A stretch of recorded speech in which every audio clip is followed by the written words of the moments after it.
So, welcome to Cardiff Book Talk this evening. We're so delighted to present a very special author-led event, a Cardiff Book Talk with Tyler Keevil on his novel, Your Still Beating Heart. So I'm going to introduce Tyler in just a moment, but I just wanted to remind you about the fact that we have some information on Tyler's novel on our blog and on our website. So if you go to cardiffbooktalk.org, you can see a little bit more about what we've been posting about this exciting publication. I'm delighted that our talk today is actually going to be initially between two creative writers who will discuss Tyler's novel before we turn to an audience Q&A. So the format for tonight's event will first be a reading and an introduction to the book from the author himself, from Tyler Keevil. And then Claire Williamson is going to interview Tyler about his work. Following that, there will be a Q&A with you, the audience. So we really want you to get involved, put your own questions about the book in the Q&A box. And that section of the evening will be chaired by Cardiff Book Talk's Colin Bond. So what I'm going to do now is I'm going to introduce Tyler and Keevil, who will, Tyler Keevil and Claire Williamson, who will host the first part of the event. And then I will pass over to Tyler to begin his reading and introduction to the novel. Tyler Keevil is the author of several books, including The Drive, No Good Brother, and the short story collection, Burrard Inlet. I hope I'm pronouncing that right, Tyler. Does that sound right? No, that was good. Burrard Inlet. So he has received numerous awards for his work, such as the Wales Book of the Year's People's Prize and the Writers' Trust McClelland and Stewart Journey Prize. He grew up in Vancouver and moved to Wales in his 20s, and he is now the director of the Creative Writing MA at Cardiff University. Your Still Beating Heart is published in hardbook and eBack by Myriad Editions. And interviewing Tyler shortly is Claire Williamson, another creative writer, the author of 4 poetry books, the latest called Visiting the Minotaur. Claire is a doctoral candidate at Cardiff University, exploring writing the 21st century grief novel, which has an accompanying fiction called The Scarab Bookshop. For 10 years, Claire was the Director of Studies at Menatosha Institute for the MSc in Creative Writing for Therapeutic Purposes. And now Claire works as a creative mentor and continues to work in healthcare, bereavement, and academia. So to start the event, I'm going to pass over to Tyler now, who will read from his novel, Your Still Beating Heart. And then we will go into a conversation between Tyler and Claire after that. Tyler, over to you. Thank you so much, Anna, for the lovely introduction. And thank you to everybody for joining us. It's really great to be here. I should also thank Colin and Emma and the great Book Talk team for all the support they've been giving in the lead up to the event. And in a way, I mean, I feel really lucky. This almost feels like a delayed launch for me because, like so many other authors who released the book during lockdown and during the kind of lockdown restrictions, I haven't been able to do any live events like I typically might have, and which I really enjoy doing. So I've only done one other online event up in Aberystwyth with a couple other alumni, because I graduated from Aberystwyth. So really the book still feels fresh and new, and it's exciting to be talking about it with you. As Anna said, tonight's event will be more in keeping with some of the other author-led Book Talk events, which some of you might be familiar with from earlier in the year. So I'll do a very brief introduction, maybe a couple of readings from the novel, and then we're going to link that and move into the interview with Claire before opening up. And we really look forward to hearing your questions and your thoughts on the story and Eira's journey. So, You're Still Beating Heart. We've categorized it as a literary thriller set in Eastern Europe. It opens with one life-changing or life-shattering moment, and from there follows a young woman as she journeys to Prague. And once there, she's drawn into a sordid criminal scheme. And when confronted by the cruelty and brutality of the people that she's working for, she takes matters into her own hands and decides to risk her life to save somebody else, to save a little boy, Gogol. To start with, I thought I'd talk a bit about an author who was an influence and was an inspiration for this book, and also has been one for me kind of since the start of my journey as an author, and in particular her book, The Collector of Hearts by Joris Carlowes. So Oates needs no introduction from me, a giant of world literature, a virtuoso who can seemingly do almost anything with words. And there's so much I could say about that collection and why it was so fundamental and important to me in my development as a writer. I still use it in my teaching, so it's probably very familiar. If there are any students joining us from my BA or MA module, they'll be familiar with Oates, and also some of the Novel Nights writers who might be here as well for a workshop I ran with them. First and foremost, in relation to Your Still Beating Heart, is the use of second person. So there's a series of short stories in that collection that uses second person, which isn't often deployed. It's quite rare. It's quite tricky. And I was fascinated. I think that was the first example that I'd come across of it being used so well and so dynamically. And beyond that, just the sheer energy and power of Oates's prose. There's a kind of kineticism there that you don't often come across, and it's totally compelling. And I still, I think we all have moments where we pick up a book and you read a couple of lines, and then you just want to find a chair, or you want to sink to the floor, whether you're in a bookstore or a library or whatnot, because you're that drawn into the story immediately. You don't want to put any delay between the rest of the story. And that book definitely had that effect on me. The subtitle of it is New Tales of the Grotesque. And in a way, it's a follow-up to another book of hers, equally incredible, called Haunted Tales of the Grotesque. And both those titles that kind of are a nod to Poe and the origins of the short story tradition and Gothic storytelling as well, with his tales of grotesque and arabesque. So for a while, the book had influenced I'd made short excursions into trying out some of the techniques, but I'd never done anything over the long form in that way. And that was a big step and a big leap with You're Still Beating Heart. And actually, in relation to the development of the idea and the kind of initial catalyst of where it came from, there's an interesting link to something Oates has talked about with her process as well, in which we tutors find a useful teaching tool. And that's a very straightforward, simple notion of using articles and news articles as a trigger or a starting point for something creative. And I'm always fascinated by, I will sometimes bring in a series of news clippings and hand them out randomly to students and ask them to provide a creative response, for example, on a short story module. And it's always really amazing what people come up with. And I often commute to Cardiff by train, and previously to that, I commuted to my previous job in Cheltenham. And I would take the time, I often be reading the Metro, and it struck me that sometimes the best articles to start with aren't the headlines or the front page, but the smaller, obscure, shorter ones you might find tucked between a couple of other things or on the back page. And I think the fact that they're so short and you're only given the bare bones allows us as readers to fill in the gaps, and we start building the story. And that's how those articles work. And it's almost like your imagination is going already. And that's the case for everybody reading them. But I think for authors and writers, whether aspiring, develop, or more further along in their journey, it can be very fruitful.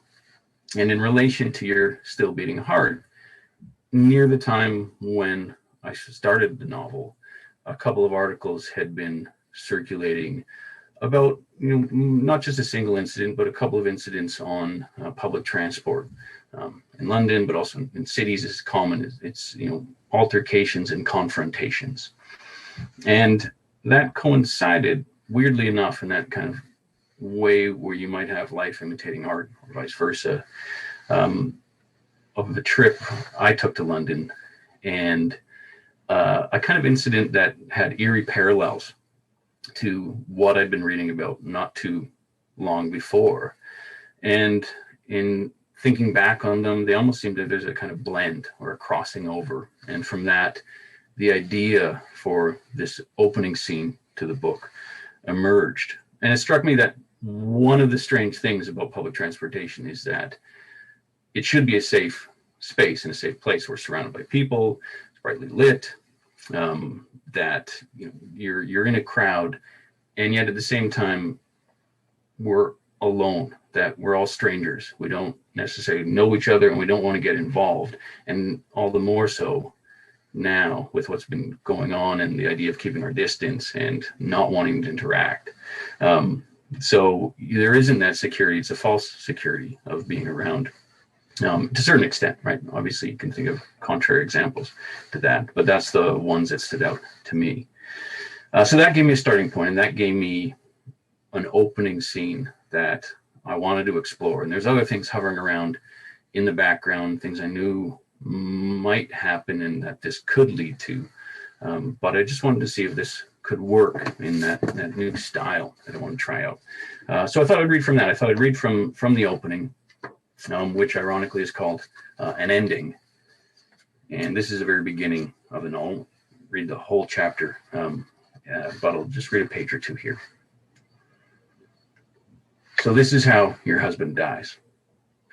Not 40 years from now, coughing, wilting, consumed from within by cancer, holding your hand, looking into your eyes, the irises reflecting a lifetime of companionship. Not 20 years from now, after the kids that you haven't had yet grow up and leave home and no longer need him, and you don't either.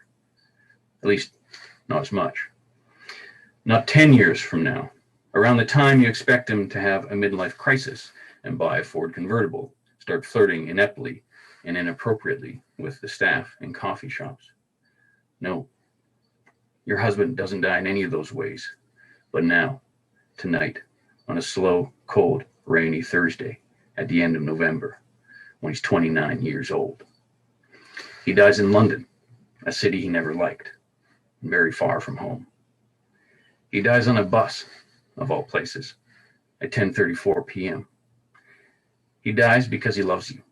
He dies because he's brave, or maybe insecure. Sometimes it's hard to tell. He dies because he doesn't want to see you hurt or scared. He dies because he's stupid. He dies because he doesn't think. He dies because he believes it's his job to protect you. He dies because maybe you believe this too and expect it of him. You don't know why he dies. You know the how, but not the why. This is a how. And so from there, like I said, I didn't want to read the entirety of that first chapter, but I wanted to open with something quite dramatic, quite dynamic, and that completely destabilizes our heroine, Eira, and changes her life irrevocably. So Todd, her husband, does die in that scene, and she's left shocked and numb and bereft. And from there, not knowing what to do, and as part of a kind of coping mechanism, that's why and when she decides to journey to Prague, which is where she and her husband, Todd, got engaged. But then once there, she finds herself at loose ends, living in a kind of limbo. How is this actually supposed to help and make her move forward? And she's cut herself off too from friends and family back home. So she's in a kind of stasis. And it's when she's in that state that she first encounters the man who will lure her into partaking in this criminal scheme that I mentioned. And so to finish, I just thought I might read a little bit from that scene, which shows her moving out of the light and into the shadows, as it were. And in a way, since that first chapter is an ending, this is kind of the true beginning of her story. And it takes place in Wenceslas Square. So for those who know Prague, it might be interesting to hear. Who doesn't know, Claire does, and we'll talk about that. And she's just arrived. Sitting there, blowing smoke into the cold, your feet kicked up on your duffel bag, huddled in your coat, your headphones in, listening to Todd's playlists. You don't look like a mark, a tourist. Nobody has bothered with you. Nobody's even talked to you. Not until Mario. He finds you at 2 a.m, as if he has been waiting for that clock to hit the hour. A short man, dressed in a beige linen suit, dark brown leather shoes, maybe alligator skin, polished to glossiness, reflecting the lights of the square. A black shirt unbuttoned to show his chest, which is shaved and smooth. He has well-oiled hair and teeth so clean and white, they look false. He reminds you of one of the characters in Casablanca, some kind of hustler or con man or petty crook. When he appears, and he really does seem to appear like a magic trick, you happen to be listening to that song, a favorite of Todd's, about trouble finding you. And it feels like it has. But you're not worried about it. You're not worried about much since what happened to Todd. The man says something inaudible over the music. You remove your earbuds, and without you prompting him, he repeats himself, asking for a cigarette, patting at his jacket as if to emphasize that normally he would have one. He would have numerous cigarettes, but he's forgotten them. He's used English for your benefit. You fish the pack of smart cigarettes out of your pocket, toss it to him. He extracts a single cigarette slowly and presents the pack back to you. And he does it so graciously, so reverently, it feels like a proposal. Not very different at all from the way Todd held the ring only a few blocks from here. That's when the man tells you his name and sits down on the bench. He explains that he often comes here to this bench, that he likes to watch the people. His accent is distinct, crisp, but not heavy. He's sitting on the opposite end of the bench, separate from you. There's no sign of a come on, no oily impropriety. After that brief introduction, he merely sits and smokes and watches, and soon you relax and return to doing the same. You're still aware of him, but his presence has faded into the background, like any other part of the scene, until he speaks again, asks what you're doing here.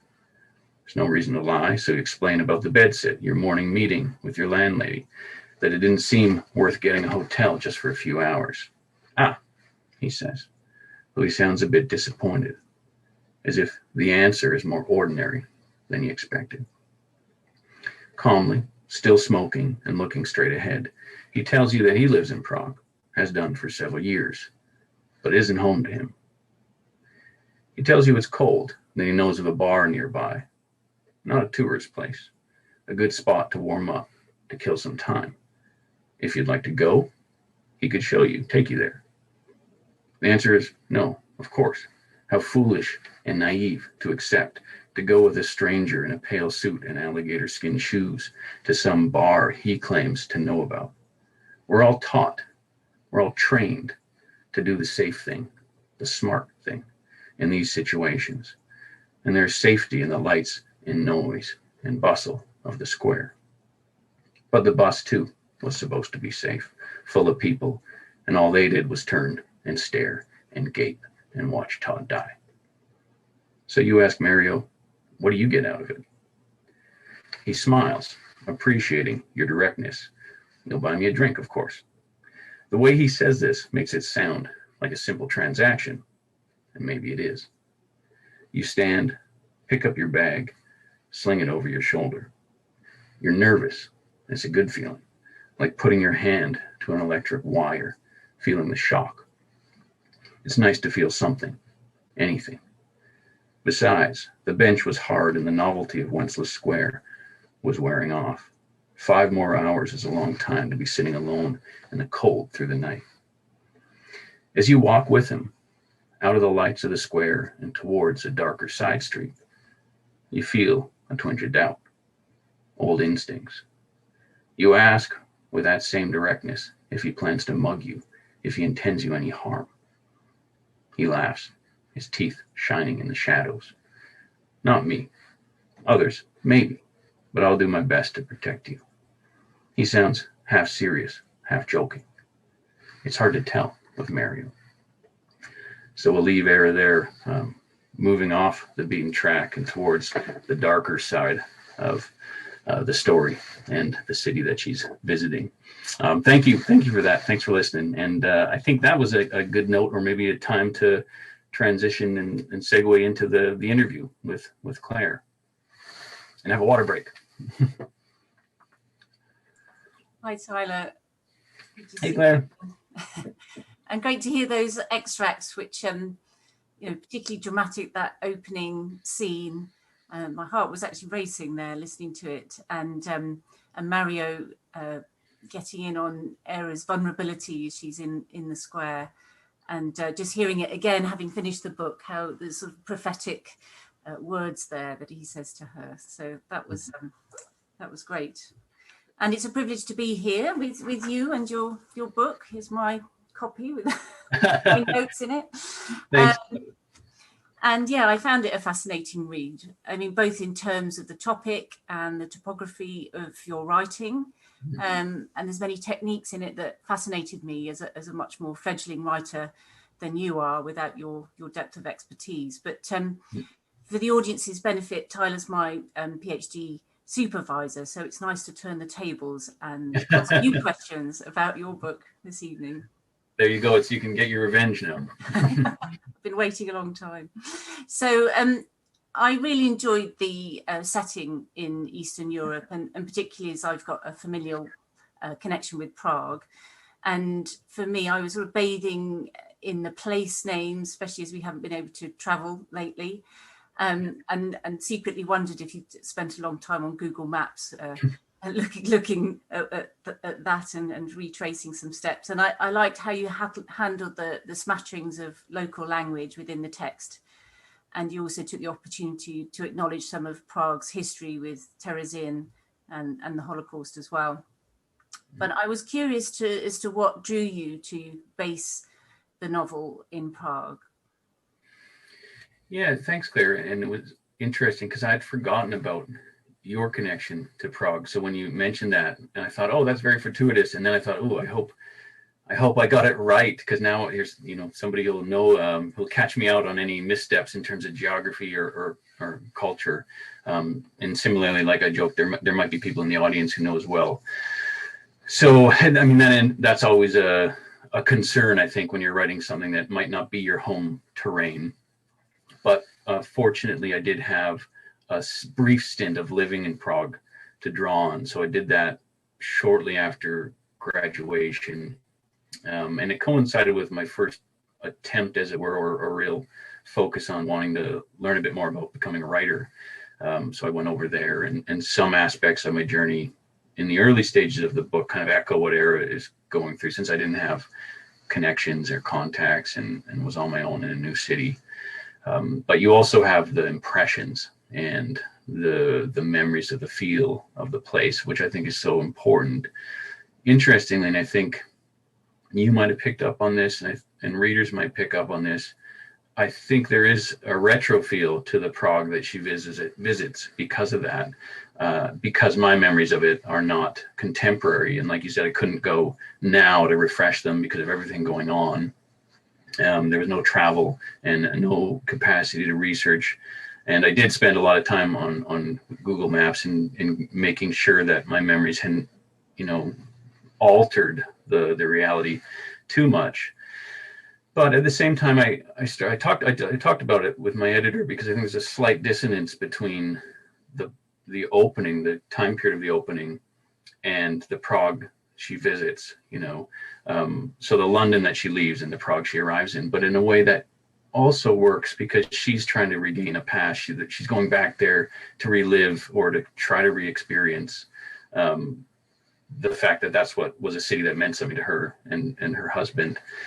But in addition, she's also cutting herself off. So it allowed me to get rid of some of the things that, if it was a completely contemporary Prague, we might have to deal with. So she deliberately doesn't charge her phone. She doesn't have contact with people. And so in our heads, we sort of found a middle ground, and it's almost set in a, not early millennium, but maybe sometime in between, and without specifying that. In terms of the language, and that was another point, because I did do a short Czech language course similar to what Eira attends in the book. But again, that had been a long time ago, so I didn't have, a lot of that had gone. And so I worked from memory and research, but we also, fortunately, the Candida Lacey, the publisher, had a friend who was Czech, and we ran that aspect of the manuscript by her, by Blanca. And so we've got that in the acknowledgements, but I should thank her again. So hopefully that is accurate as well. So I was drawn back to it from that personal experience and being able to ground the narrative in a place that was familiar, but would also be exciting and was exciting for me to return to. And hopefully I would love to go back in person now that I feel so re-immersed in it. Yeah, and I agree about that retro feel, and I think you caught also some of the the classic landmarks like the astronomical clock and Charles Bridge that are timeless actually in there, and that will linger with anybody who's visited the city. So yeah, I mean that's a good point. In that I think the other reason, there was a practical reason in that I had a familiarity with Prague, but so many of those things, like you said, like the clock, like Kutná Hora and the Bone Church, there were things that seemed to link so nicely to what I wanted to write about, the themes and her journey. So that is maybe just one of those really nice coincidences, or perhaps if it had been another city, I would have found equivalents. But there was also a thematic connection that seemed to really work with Prague. Yes, yeah, no, I think that's definitely come through, and that bone ossuary is again, it sort of haunts it haunts in the novel, so that's lovely. And so I was curious about Eira and being a central female character who's narrated by a male witness, and at the same time unfolding as a thriller. And I wondered about in your creative process whether you felt the plot was led by or the story as you were writing was led by the characters or the plot. Yeah, it's always it's a conundrum, and something I do talk about with students at Cardiff, because I think there's some writers who can so firmly pitch themselves in a camp, and they'll say, I'm plot focused and I build everything from plot. And I think when we do screenwriting, for example, a lot of screenwriters are so plot focused, and that goes back to Aristotle's Poetics and plot being the first principle of tragedy and character holding the second place. And then there's other writers who completely push against that and say, no, for us, character is the key, or writing is a process of exploration. Flannery O'Connor and Raymond Carver, for example, sometimes I use those examples. I've never been as firmly in one or the other, so it can change from project to project. I think with Still Beating Heart, definitely at the start, I had less than I would normally have. So when I wrote that opening, I had some inclinations and some specters of things that I wanted that could happen if it worked. I didn't necessarily even have the confidence that would this novel, after that strong opening or dramatic opening, how would it progress from there, and what would happen to her, and could that point of view be sustained, or were there other options? But then once I'd written it and I felt, okay, that worked and I'd love to continue, I did start to work out certain things that could happen to her. And in a way, this connects to what we were just talking about too, with the clock and Kutná Hora. And I felt almost led partly by geography as well as plot and character. So it's not totally dodging the question, but I in that regard, there were certain things I wanted her to experience and certain places I wanted her to go. And so you start to find ways, and it's a kind of symbiotic process, or an intuitive one too, where you want her to make a decision, or she'll make a decision to get her there, or she'll do something to take her there, or another element of the narrative encroaches and forces her to do that as a reaction, that kind of reaction chain. And I think the other thing is it's always convenient to put a goal. So there's a little bit more of a looseness to her wanderings in Prague when she first arrives, because she doesn't immediately get drawn into this or go on this journey. But then once that was in place, then the fact that she had a goal and somewhere to get to, that's always so nice, because a plot and emerges and a structure starts to emerge simply by getting the character from one place to another with a destination, with something she has to do. And then also, because you know that, you have the freedom to go off on a tangent or a side route. For example, I think when there's a moment she turns into that field, and that wasn't planned or expected. I thought, oh, that's nice. And I didn't necessarily know about, with that suitcase, was she going to look in that and open that suitcase and see what was inside, and then what would be inside. And then once she was there, and sometimes it works on an imagistic level, that notion of kind of crumpled bills and rocks, it seems such a cynical and terrible thing for them to be using for this purchase. So then you get little surprises along the way, which can be nice. So I think it's a bit of a combination. I think more of a combination with this than previous works, which I might have plotted a bit more. I think with No Good Brother, it was much more plotted in advance. I think because there's quite a few various strands going, where there was a nice simplicity with her just focusing entirely on Eira and what she had to do and the decisions she'd have to make. Yeah, and I think those sort of poetic moments that you have, and there's a lot of them, I think, in those first few chapters, where there's like a confidence in the writer. You're not, you have the dramatic opening, but you're not throwing tricks, in those chapters necessarily. You're just being with her, and that's that I found that great as a reader. And then it really gathers pace as she gets pulled into the drama. And so you've mentioned already about writing in second person, and you also said a bit about the shaping of the novel. But why did you choose to write in this style at this point in your career, do you think? Yeah, I think it goes back to something I really like. There's a Canadian author, Matt Cohen. He's got a wonderful book called Last Scene, but he also has a memoir. And he says something in that about, there's a certain point in his career when he felt as if he'd been pursuing the same types of material subject matter for quite a while. And for a certain project, it felt as if he'd gone back to the well one last time, or that the well was starting to dry up and that a change was needed.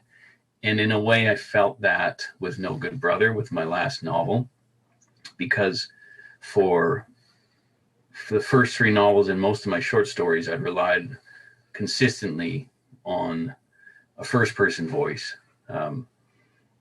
largely male voices, and a vernacular, kind of use of colloquialism to a greater or lesser degree, and the Pacific Northwest. So that it was always that. There was variations within it, and they're not the same by any means, but I felt I'd done that, and I encouraged the students to push themselves outside their comfort zone. So I felt I was maybe beginning to feel like a hypocrite that I'd settled too nicely into this mode. And I think there's a quote Plath called it, you got to avoid ossification, which is like the settling into rigid patterns. So that was this moment. And I think, okay, this is the way to change tack and try something totally new.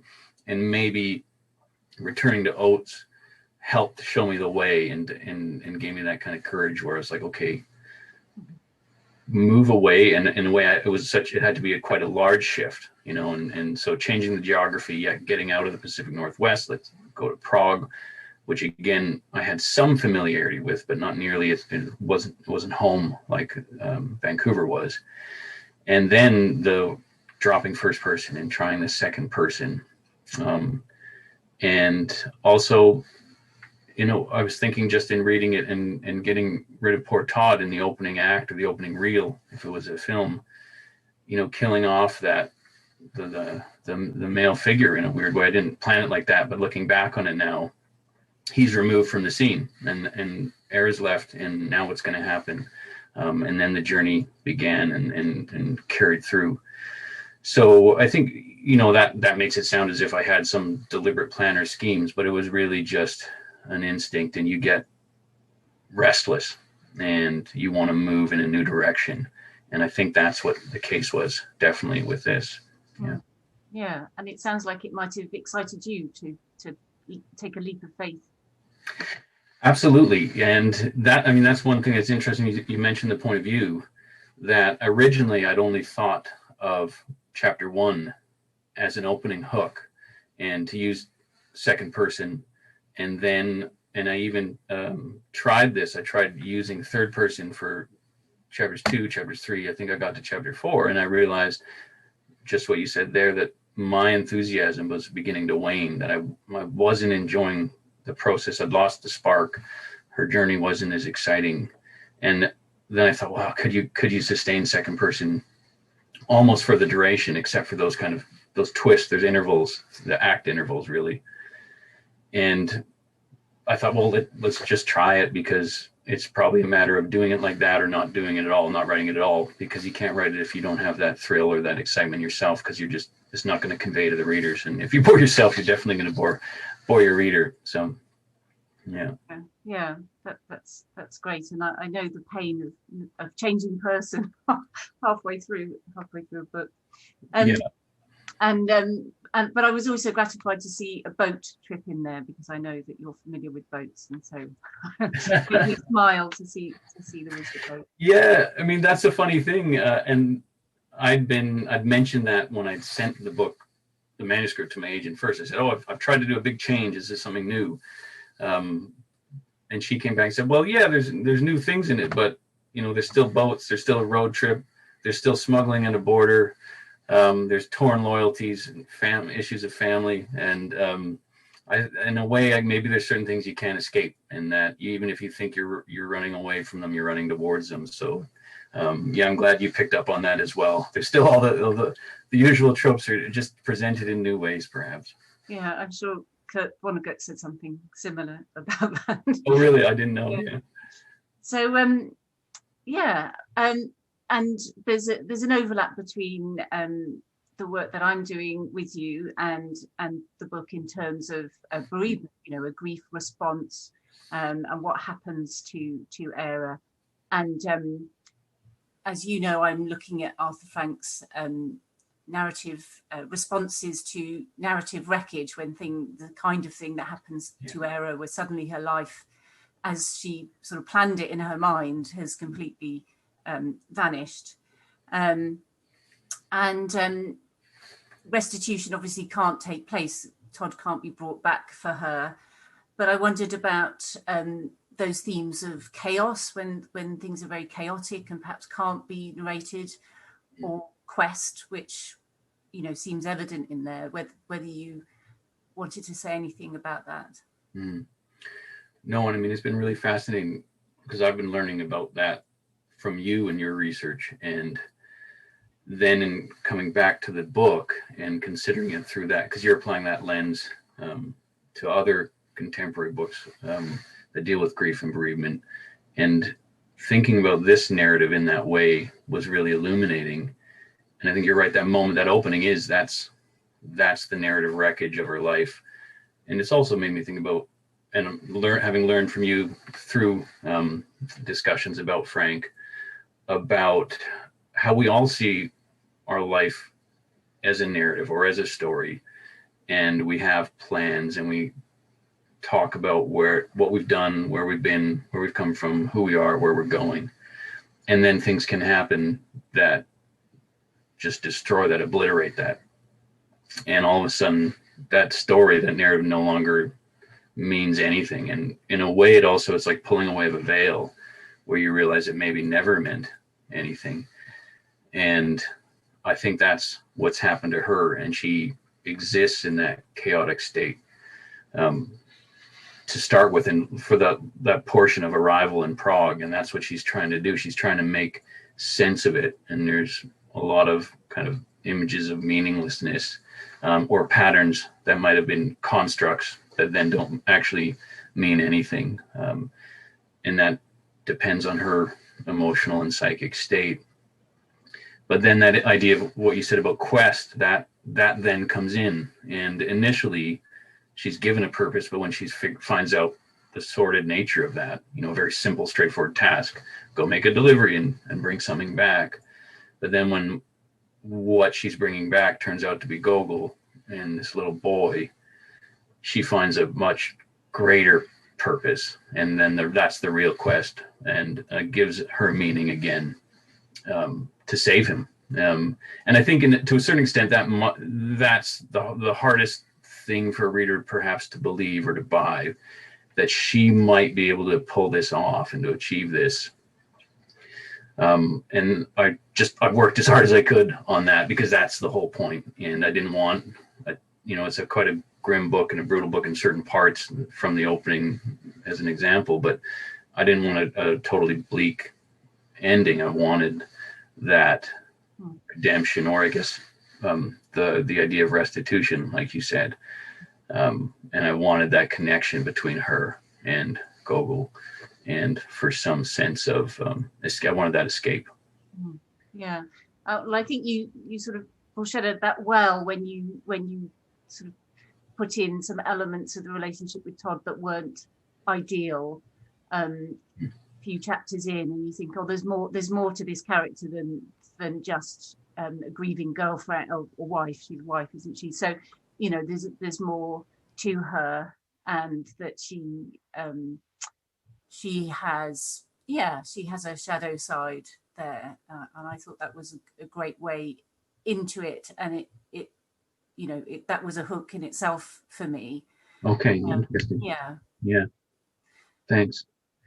Yeah, and I think at the end she has that moment where she's on the boat going down the river with Gogol, and then she thinks back to, well, if time could run backwards. And it's interesting, you mentioned Vonnegut earlier, and that's that kind of reference of the rebuilding that he talks about in Slaughterhouse-Five, and that she thinks, well, if everything could flow backwards all the way back to dropping off Gogol, back to London, back to that bus, would she make that choice? But of course, it's meaningless to make. We can't. That's beyond our power. But she thinks, well, no, I'm here now. I'm with him. This is what I have to do.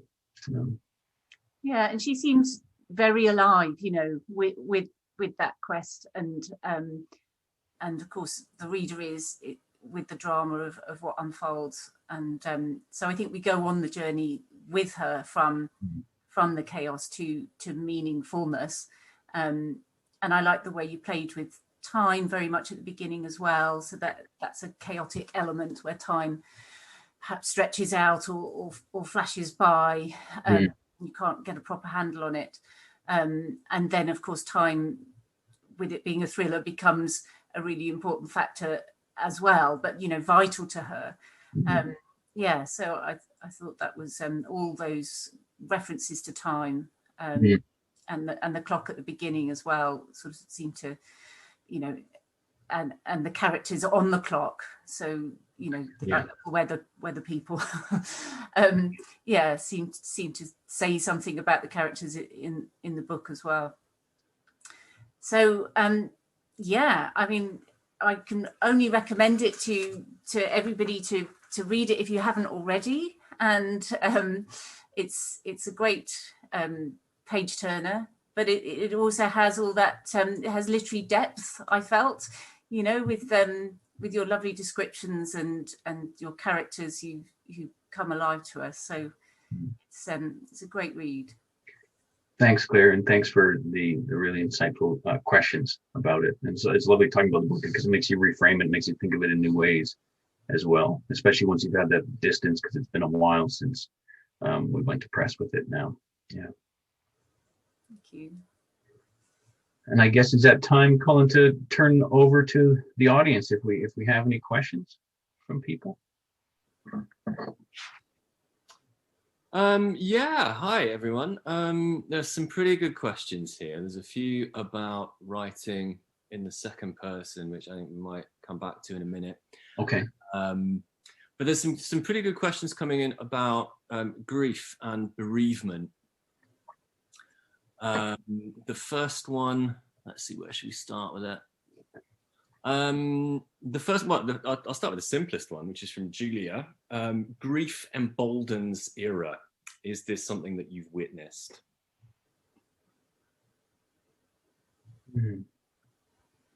I think a lot of people are curious. I mean, I know I've talked about it with Emma, who has another question as well. Like, it's such a realistic portrait of grief that you present. Yeah, no, I'm just where that's coming from. Yeah, I'm really considering this. I think it's a really good and profound question. I think that idea comes back to Claire's point about wreckage, and whether it's grief or whether it's something else that intrudes on your narrative and destroys a life plan, then that can embolden you. I think that's a charged word too, but I think that there's a sense of freedom, that existential freedom of being cut off from what you knew and what you felt was important, and seeing that, well, actually I've been doing all of this for so long for this, and now what's the result? And that idea of, that we like to think that there's some kind of rhyme or reason or pattern, and that if we do this, that this will happen, and that it'll proceed accordingly, that we make our plans, and that things should be reasonably fair. And I think then when something comes in that destabilizes that, it makes you question everything, and in a way makes you question what you believed in. And one of the things that didn't come up, and that's one of the things I found fascinating about Claire's discussion and analysis of Frank, is that also traditional stories are drawn into question when you've had that wreckage, whether it's grief, i.e. they may not be applicable to you anymore. And so, that you need some other kind of story, or you might need another form of storytelling, thus the fragmenting of, stories that don't have tidy resolutions or don't pertain to a traditional structure, or break things up, play with time, and play with the rules of our language, and throw it all up in the air in the same way that echoes or reflects what you've experienced. So I hope that answers the question. There's a question here from Kate O'Sullivan. She says, Eira's numbness and recognition of how much she'd compromised in her marriage to Todd resonated tremendously with her experience of divorce, which is kind of bereavement. And it reminded her of Hedda Gabler and the sense of women in marriages actually living someone else's life and dreams. And she'd like to know if you can look at it as Eira discovering herself and her own strength.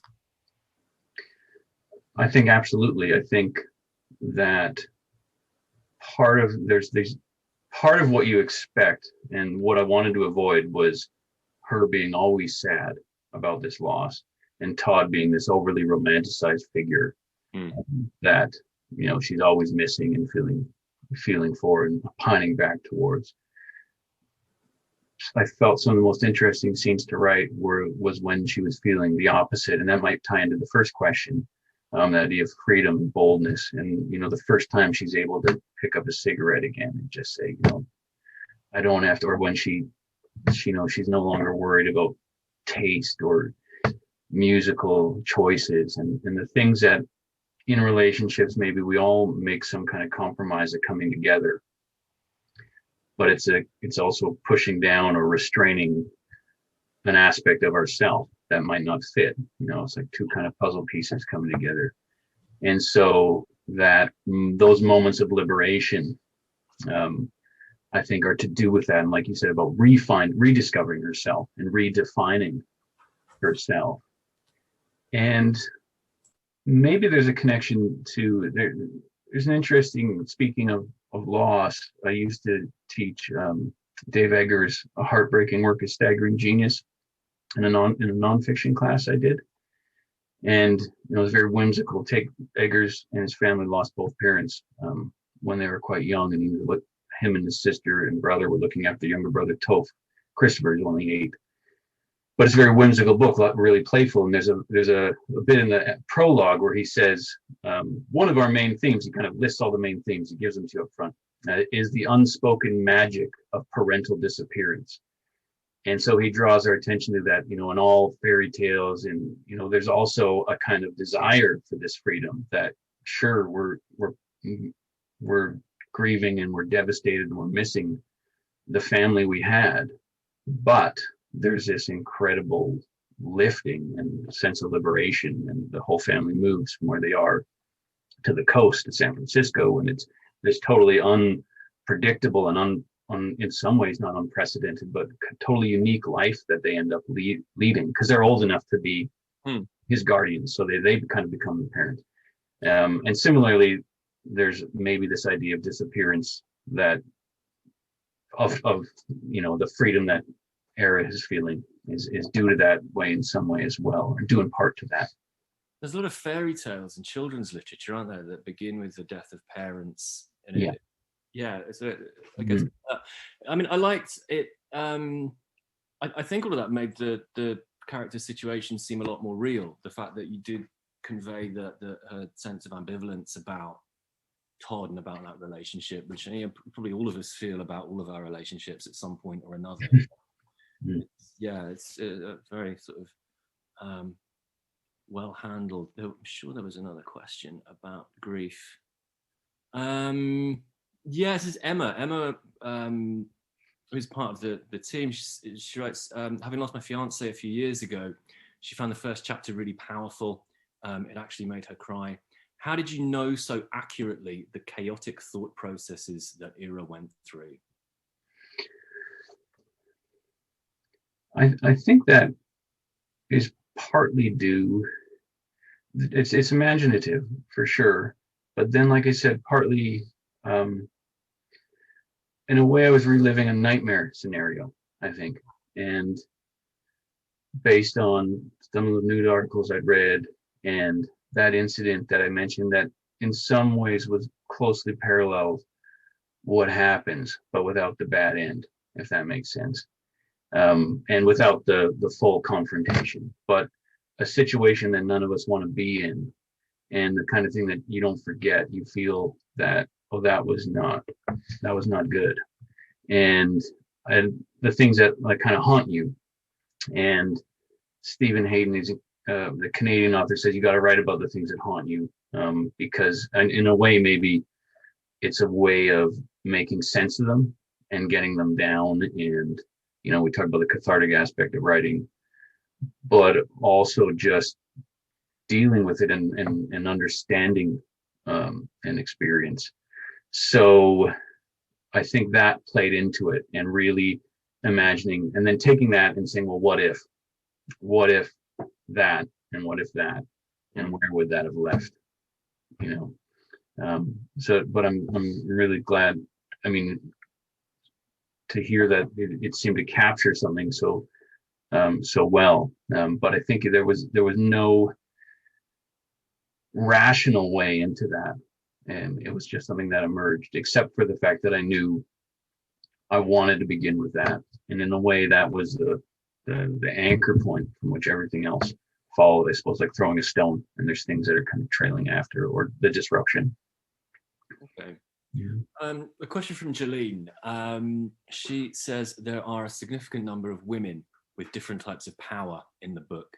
Eira's determination, Marta's bravery, and Valerie's cruelty. And she asks, do you consider it to be a feminist book?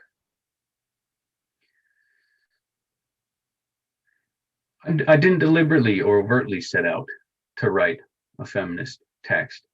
I wanted a strong female protagonist, and I also felt that with Marta, I didn't want her then to be surrounded by secondary or subsidiary male figures, and I think she called those other characters into being.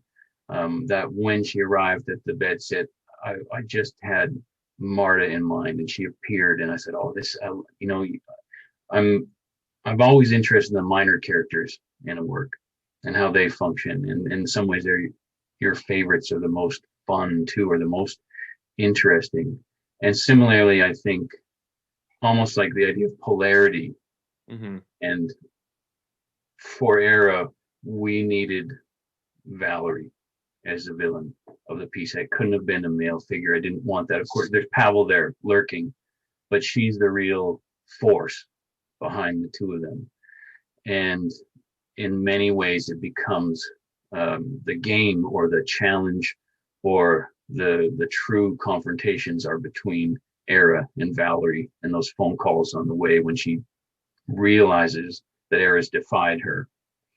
So again, it wasn't an overt decision, but I definitely felt that once you had the strong female protagonist, I didn't want to dilute that by surrounding it with too many or a kind of a male-heavy supporting cast, if that makes sense. And again, a lot of that's instinctive, but I think the balance ultimately worked between them.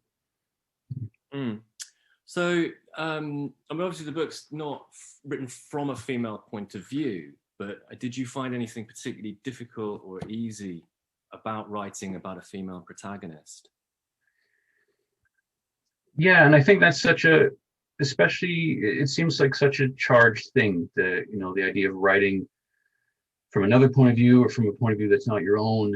And so I was wary and I was reticent about that. And that was a concern. And like I said, it was not something that's come naturally to me as author traditionally, that I've often written from a first person male voice, vernacular voice. So once I started, though, it seemed to unfold fairly, I won't say seamlessly and say, I knew it all along, I could achieve it. But I also perhaps had left myself a kind of get out of jail free card, and that helped me have the confidence to do it. And that's the fact that ultimately it's revealed to be told from that same first person male narrative voice. He's lurking there within the text, and he makes the cameo appearances at the act intervals. And there's a moment when he says that, or she meets the young man in the language school, and he says, he's a walk-on part. He doesn't have a lot to do with this story, but he's important because he is me. And we get an interlude. And so that allowed me ultimately, if there are some wobbles or some mistakes, and I remember sharing the manuscript with my wife, and that was one of the things she said. She was the first reader. Well, you can get away with a little bit more because there's a male narrator hidden within that text. And so it is his perception of Eira that we are getting. And the other thing that those intervals do were they were just breathing moments, because the second person to sustain it for that long that was another really big challenge. And so it was for just 1 or 2 or 3 points, those moments, I could just relax a moment and speak and orientate myself as author and orientate the reader before taking a breath and then launching into the next section of the narrative with Eira and what's happening to her. I think it seems to be more common for authors to do it the other way around. Like I've been reading the new Jeff Vandermeer this week, and his novel starts out with a chapter written in the form of you, and then the novel sort of begins properly from the second person. There's a question here from Anna. She says she loves the moment on page 59 where the narrator switches and we learn he is me. Right. And I mean, I remember reading that, and that did wrong foot me. I wasn't expecting, that figure to sort of come on, and it is quite an effective moment. And I would like to know, did you take any inspiration from other authors for that style or for that moment, or how did it come about? Yeah, no, I mean, that's an excellent question. Why? I think it was a practical decision where, which I said, that I needed something to give me a break. And that seemed like the best way to go about it. And I also felt that ultimately, I'm a fan of actually thinking about what is the narrative document, even though, yes, it's fiction, it's a construct. What is it who's lurking behind it, who is supposed to have created this. And I'm always interested in works that really have a sense of holding together a testament or a document. I used to work with D.D. Johnston, and he has a narrative that plays with all kinds of forms. It includes poetry, creative nonfiction. It does some of what, I mentioned Dave Eggers' heartbreaking work does. But then ultimately there's this great narrative voice tying the whole thing together. And that voice is interestingly enough and appropriately enough for a university setting, is the voice of a PhD student submitting their thesis. And so it opens with, dear examiners, let me present this to you. So it allows them to do all these different things while retaining, like, oh, we know who's doing this, we know who's telling us this. So it's not arbitrary. And I guess that, in a way, those interludes justify and validate the use of second person, not just as a narrative technique, but as vital to the story. That it is his message to her, and it's also his way of trying to make sense of the story that he wasn't even a part of. And yet ultimately he does have, or he tries to hide it, but he does have a big role, and he is a betrayer figure as well. And so he's living with this sense of guilt. So if you remove him from the equation, I do think something quite important is lost. It's very much like he is a bystander, isn't he, in many ways? People on the bus with their phones out, Yeah, I hadn't thought of that until just now, but I think you're right in that, in a way, he's the one who won't do anything and who can't help, whereas that's the difference between him and Eira, and maybe for the difference between many people and what she does.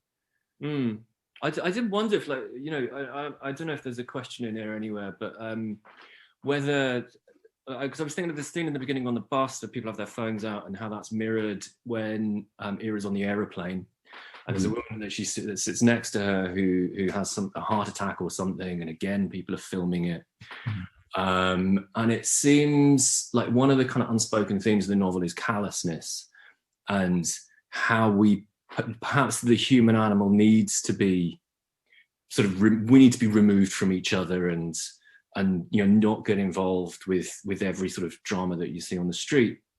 But that becomes a sort of a condition that has taken too much from Eira, and that her meeting with Gogol, sort of shakes her out of it somehow. Like I said, I think there was possibly a question in there somewhere, but no, I mean, I think you're right, and I think I know what you're saying, and ultimately it might come down to, you can only be a bystander for so long, and when you're living in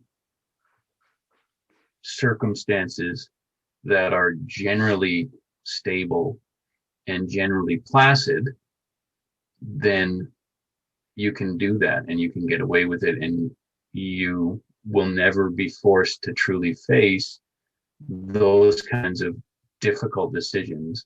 And sure, in her case, it's in a melodramatic form, it's in the thriller context and the thriller genre, but I think you're right that there are wider moral questions and ramifications to that, and that that she ultimately makes the right decision, she does the right thing, but the narrator represents those who might not. They're not the people like Valerie and Pavel who are the agents of evil, and the ones organizing this terrible thing, but the ones who, I mean, it was a good link that you made, to who look the other way, or who pretend not to see.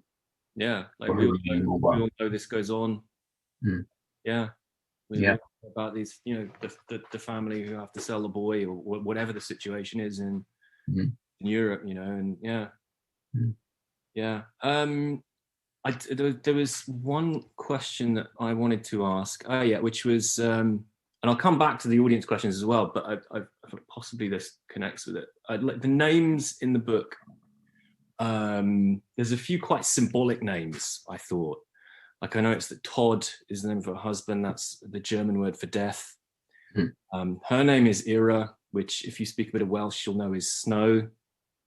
And, you know, and of course that plays into the way that people talk about her as you know, being a very icy sort of character in her grief. I wondered why you chose to call the boy Gogol. I couldn't quite figure that one out. Yeah, I think, and if I've got this right, I hope I have, that it ties into the fairy tale motif we were talking about, that it's ugly duckling or duckling, not ugly duckling, so it's duckling, it's a form of duckling. And I always thought of Gogol with his, you know, with his leg as a kind of ugly duckling figure of sorts that she had, you know, and there's moments where she's changing him or trying to undo some of what has been done. But also she ultimately realizes there are things that happen and things that he'll always carry with him, that it's not about making him into some kind of other figure that he's never going to be. So yeah, no, the connection there was a duckling. And we did wonder a little bit about Eira, about, like you said, if you speak Welsh, is that too on the nose? So there's a little moment when Mario first mentions her nickname, and she kind of smiles and says, you know, it's he might not know exactly how appropriate that is. So that's a nod to the Welsh readers, I think, in the audience. There are a few more questions. A couple of people wanted you to say more about writing in the second person. I'll start with Julie's questions. She said, did you have any doubts about writing a whole novel in the second person? Did you worry about your readers' reaction to that? Yes. It is quite a hard thing to do, isn't it? Yeah, I mean, it's a very good question, and I did worry. So even though once I mentioned I had the worry in terms of the development of it, where I tried to switch to third person, but then even once I was enjoying the process and the thrill for me was still there, and the book wrote quite quickly in its first draft, atypically so, I would say, because I was so engaged and immersed in that voice. But then it didn't mean that just because I was really drawn to that and enjoyed it, it was what I wanted. You never know, will that specifically connect with your readers as well? So there was big doubts. There was big doubts about whether there would be interest in it. And that was alleviated somewhat by the first few readers. So I mentioned I shared the manuscript with my wife, Naomi, and I have a couple other kind of early readers I tend to go to. My agent, Becky, is another. And I shared it with a filmmaker who'd been interested in something totally different that I was doing. But a couple, several people said that they read it really, really quickly, and one or two even in a single sitting. For a novel that length seemed really surprising and really gratifying, and I was so happy and excited to hear that, because it meant that their reading experience echoed or imitated the writing experience.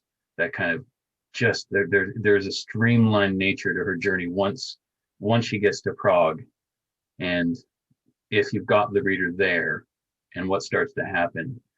And I think also if they get over maybe the first few, the idea of second person can be off-putting potentially, because we're not accustomed to it, and that's fair enough. It's just not a common technique.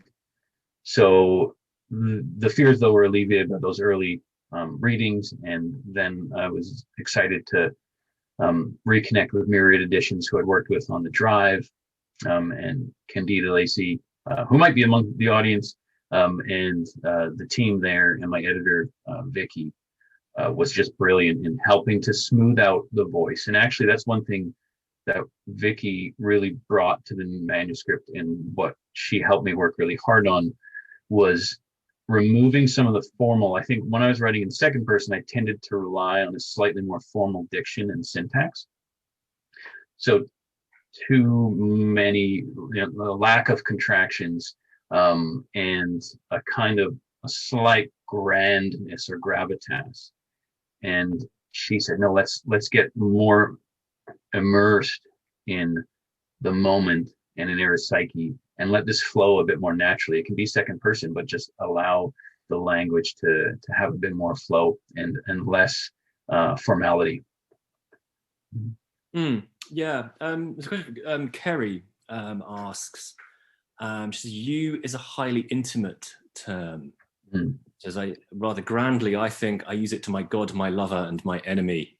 And everyone else gets one, which Kerry's probably a lot better brought up than I am, because I use you rather more than that, I think. She says, can you talk about the aesthetics of using the second person about a character one's created? And does it require you to ignore the reader and focus on the character maybe in a different way? Yeah, because I think that's inevitably part of the use of you, is that the reader is included in that, aren't they? So even though we have, as it emerges and as we've been discussing, it's a direct address. In a way, it's kind of, they call it first person direct address when it's connected to another character within the narrative, but really I think of it as second person for the bulk of it. But the reader is somehow involved in that, and from the dedication, I in a way that I really like that, it says for you, and so I think that in the writing process, you're not thinking of it as being addressed to a reader, and not thinking of it like a choose your own adventure novel where you really are directly addressing the reader and asking them to make choices and take a narrative down a certain path. So I was seeing the scenes and imagining Eira and imagining the characters as you would in a traditionally written narrative, but that awareness of the reader is not totally ever out of the picture, I think. And in that respect, again, it was gratifying to hear that readers responded to it, because maybe perhaps it's that, of all the things I've written, it's one I wanted to write that brought the reader on a journey and took them somewhere and gripped them and kind of transported them. So maybe that connects to the use of you as well. I'd like to bring Claire in a little bit for the last two questions, because I know you've been sitting there very patiently, Claire, waiting to chip in. Do you have any sort of questions that come out of what we've been talking about, or anything that you want to put to Tyler? We have another couple of questions here that we can maybe go as well, but yes, I guess in a way I was really concentrating on style, and I know Martin Coyle's asked a question about that, but what I felt was, and particularly hearing those extracts tonight, how much those little drops that you put in as a fiction writer, which you may not notice on a conscious level, but on an unconscious level, they're there to sort of feed the story. And it can be very much like a sort of long poem in a way, where you have all the ingredients and you don't really deviate terribly from that. And it's kind of creating a world. And I felt that I really enjoyed seeing those things, and it might be nice, to reread it, knowing what the ending is, and to, like the bone chapel, and how later things which I won't reveal that occur. Foreshadowed throughout the book, aren't they? Should we consider Martin's question then? You mentioned that. It says, could you say a little more about the style of writing, the language, the word choice, the range of words, and how this creates the voice?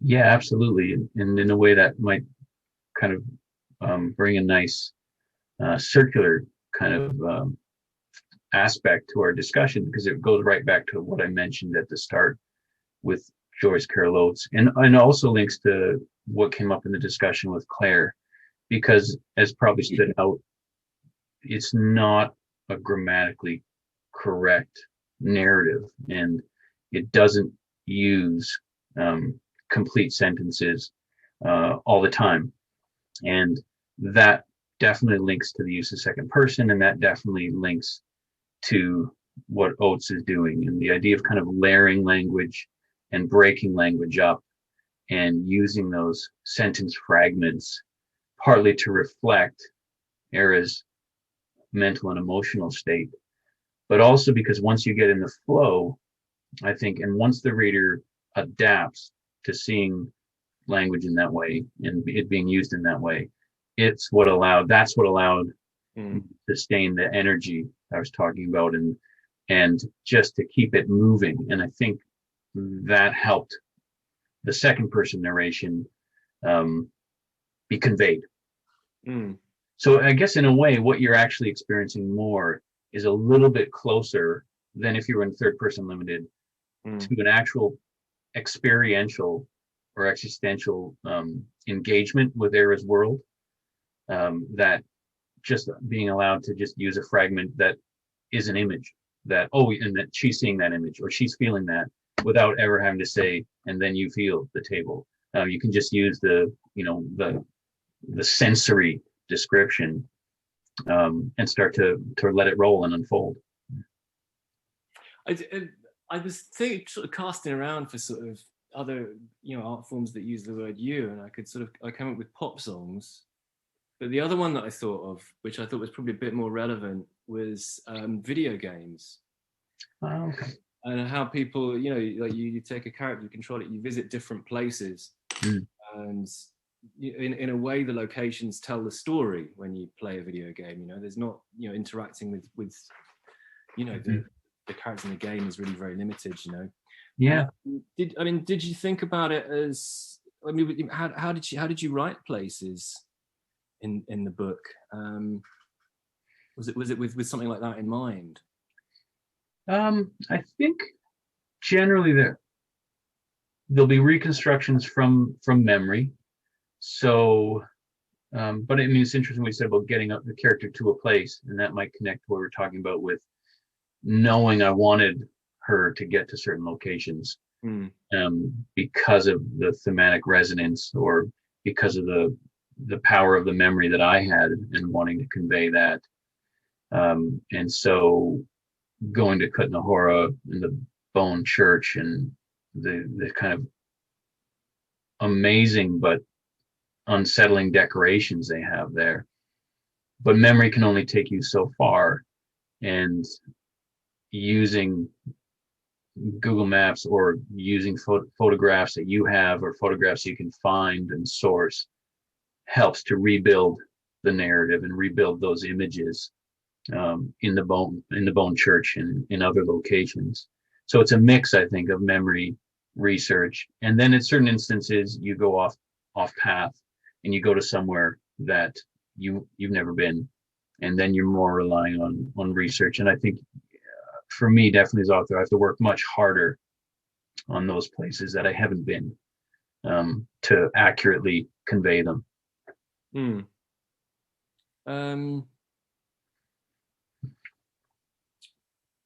Let's see, a couple of questions that I think are a little bit spoilery.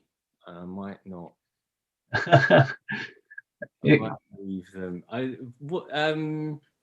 When you're thinking of locations, or when you were deciding the locations for it, it seems like, for example, like Kutnahora seems very good. I really loved your descriptions of border crossings as well.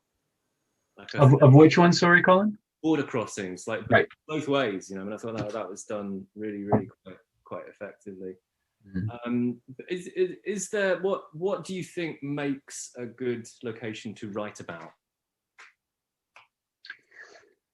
I think in some ways you don't want the location to be subsidiary, and you don't want it to be disconnected from what the other elements of the story. So ideally it will, and I'm not saying I achieve this or manage this all the time, but ideally all the elements of your work are combining and working in conjunction, so that the place is reflecting the characters' emotions and their state at that time. It could be vital to plot in terms of, especially since so much of that the rush towards the final act, and the final act is about escape.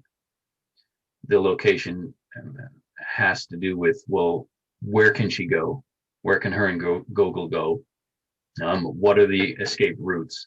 Where can the plot lead from here? And if you're in one place, you need to be somewhere else.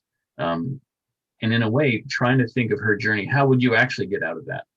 That was really interesting for me. You know, if you're being tracked and your resources are limited, your knowledge of the country is limited, they have all the advantages. And I think that's where it comes down to what I said before about that was the hardest to make plausible that she could do this. And that's where her resourcefulness comes in, and a kind of savviness. And I never wanted one of those moments when a reader says like, oh, you know, she did that, or, you know, that was a giveaway, or like in a horror movie where somebody goes to look in the cellar when you know they definitely should. So I worked as hard as I could to make her, you know, she keeps returning that motif of make the smart choice, do the right thing, trying to stay one step ahead. And yet it's not as if the people pursuing her are helpless, and they have resources of their own. So in a way, the locations really began to work into that and feed into that, and the choices she made, and that comes probably that rises to the forefront most when she has a plan in mind and they're returning to Prague, but in her heart she knows it's not the right thing, and she knows in a way she's doing her best, but they're not going to get out of this. And then Gogol looks and he sees the river, and that triggers the memory of Marta, and there's another way out. And then this whole other series of locations opened up from that narrative decision, that we shift from fleeing by train and bus and vehicle, both still vehicle, but car, an automobile, to the waterways. And maybe for me, that was also coming home, as Claire joked, I got some boats in there, and I was able to return to the water that has always been so important to me in my work. That would make no sense to anyone who hasn't. No Good Brother in my previous book was focused on a journey by boat down the west coast, and Burrard Inlet is based all around the inlet of the title. So yeah, the third act returns to waterways. I think that those are probably my favorite scenes in the book, actually, the scenes with her and Marta on the boat with Gogol. Oh, thank you. Yeah, and it's amazing how it works out. It goes from these sort of spaces of hotel rooms and hire cars and borders, and suddenly into this very different world. It's another interesting transition.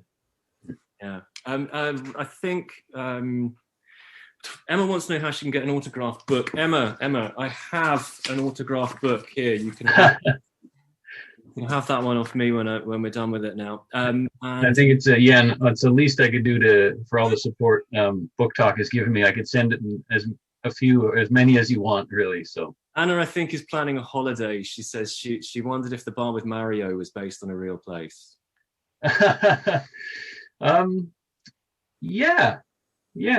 In a way, in that kind of moment, again, it's you take these things that occur and then you dramatize them and turn them into something completely different.